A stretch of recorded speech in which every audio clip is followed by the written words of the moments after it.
here, and welcome to my, I guess, thoughts, non-spoiler review of Act One of Season Two. And pretty much, I feel like if I was to go in an in-depth review of Arcane, then I kind of have to have a longer video than what I'm making right now. I'm in no position to, in a good shape to make any videos. I'm a little bit sick. Uh, Pretty much, literally the last 5 days, when I came back from Europe, it's just a whole, like, huge slew of coughs, and it pretty much my fever was acting up. And then, yeah, I honestly couldn't really put any words together because I was just that congested.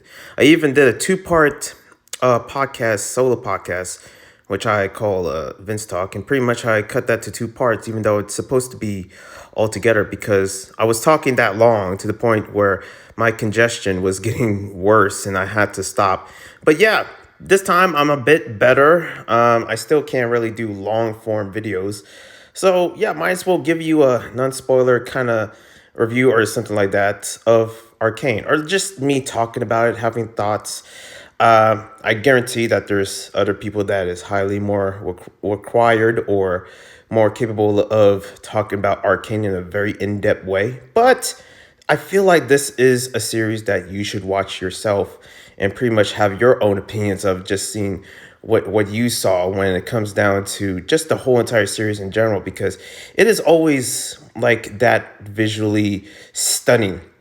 I mean, Riot Games has a history of just making anything stunning, of just the amount of content that they make. Where it's that Kada, music video or something like that, and also the what else? There's numerous stuff. The cinematic scenes when they started off with with League of Legends in its earlier times. And also just the especially Worlds, which is this League of Legends event, which is basically what the show is based on. League of Legends, and pretty much like a game that I used to play. I used to be part of that community. That was a long time ago. Now thinking about it, I have not been back ever since. And this was during the time before Frosk was like part of that whole G4 controversy. And, pretty much this was a time where she was like, I remember seeing her like a younger version of her in that, like, go as Frost, and pretty much like she was doing a whole bunch of commentaries of just the whole entire events here and there. And also that like other, like I remember first seeing Amelie May or something. I think that's her name. And this is when she was part of that. And also like this is when esports was at its prime, to the point where the whole conversation of the esports in the Olympics was, basically a discussion at that time. So I pretty much was like in a time where I did see League of Legends at its prime before, and I never been in a match. I always seen it from, from a sports aspect, I guess, seeing it on, during LCS season and the drafts and whatever. And when Faker was a rookie at the time, man, that was a long time ago. And of course, that was basically all in the past.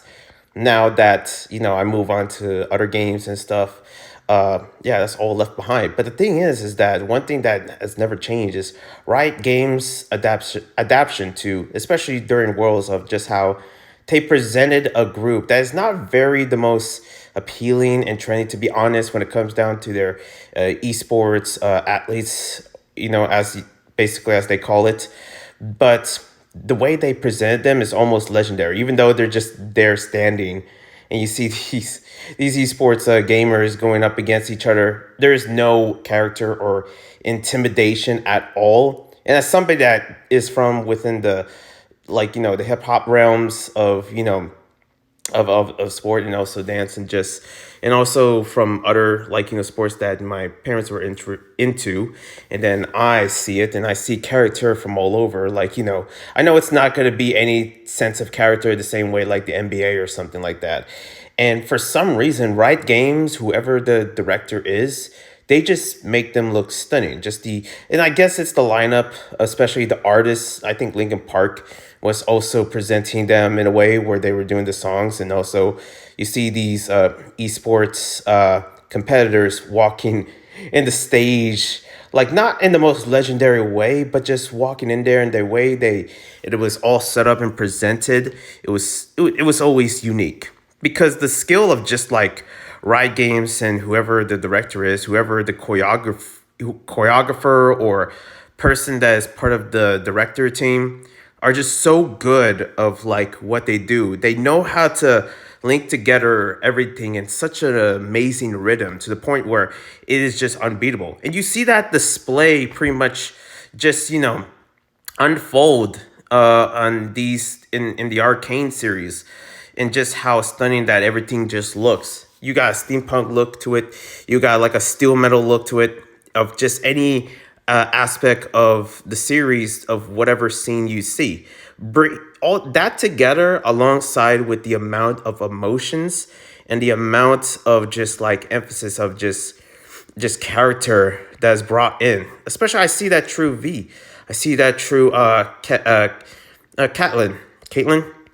and her emotions of what she's going through, and also how everything is just orchestrated in a way of just how her feelings, and just it gives you a very unique way of just seeing what's going inside of her mind. And then you see that the same way with Jinx, especially with episode 2 of like what she's going through, but you still see heart in her, and I like that very Joker style, that character that she brings, but you still see the human side of her. And you see that with everyone except the ones that are gonna die and pretty much in the series, which are usually the enemies. But again, I don't want to spoil. It's just that I kind of see for this season, like there's crazy parts of it. You see Victor becoming a messiah or something, like is he gonna start cold or something. You see Jace going through stuff. You see Mel trying to put things together, and Bessa definitely is like a strong suit of just of her leadership throughout this series as well. And everything is in good continuation from the last time. It just seems like, yeah, we're going into this season of war that, Bessa wants. And pretty much you see Caitlyn climbing up there, but then V, it's kind of like the odds went out, especially being in the team that she's part of that Caitlyn wants her in. And then she couldn't really decide like which one is right or what's better, and especially despite the fact of what Jinx did was wrong, and also it definitely sent an eruption inside of the castle, not just physically the buildings or anything like that, but also just the amount of pain and people that they lost, and you see that through everyone else. And it's a good sight to see of just how all of that is going to come together, and also seeing Jinx lost someone as well. Like that was especially reference of season 1. And I feel like season 1 is definitely something that you need to watch first before jumping into season 2, because for the amount of times that I have seen through Riot Games of what they create, it builds up so much better, and the expectations are just met, at least the way I see it, throughout the series. Other than that, yeah, I guess you're gonna see some new characters here and there. Never seen Officer Nolan before, but yeah, I guess that's been introduced. Maddie, and I guess this little girl that discovered Jinx or something. Like, I don't know if she was an orphan or something. There is this sense of division going on in the series. Like, there is this, like, them versus them, us versus them or something like that.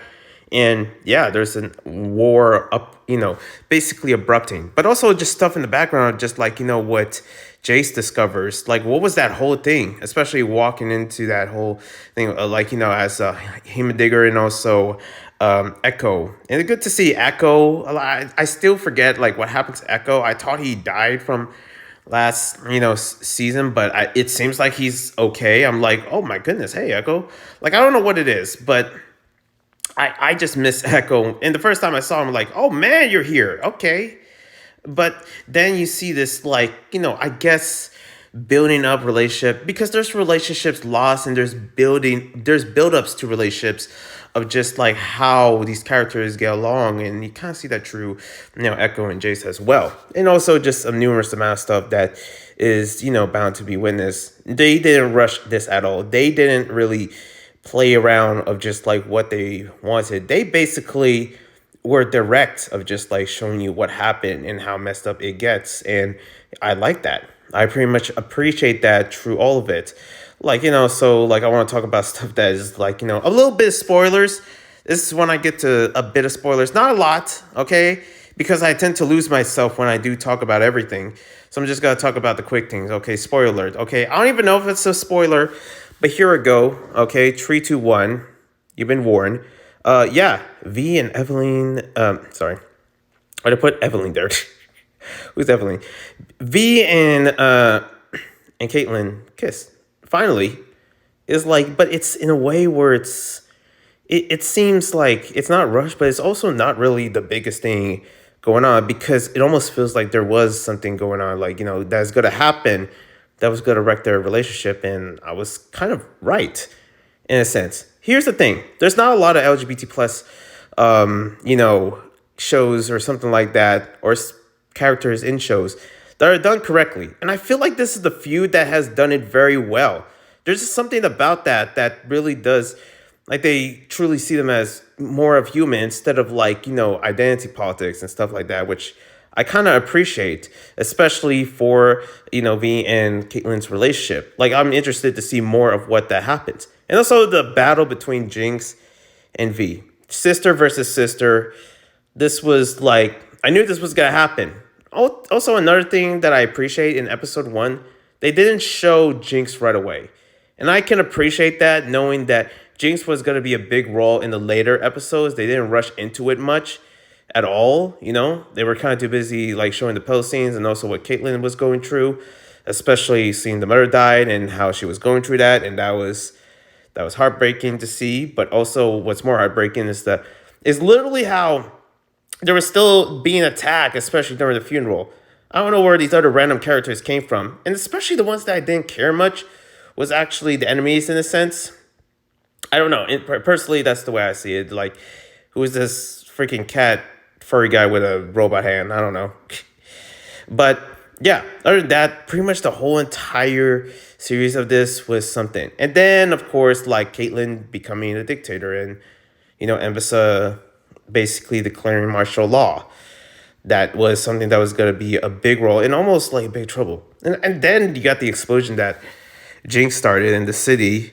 I feel like that's what erupted in Ambassa's idea. And man, Ambassa's is strong. The amount of strong female characters in this is insane.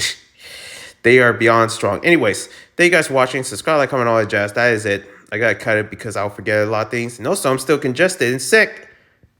So, other than that, I hold myself. But hopefully I'll come back to make more videos when I feel better.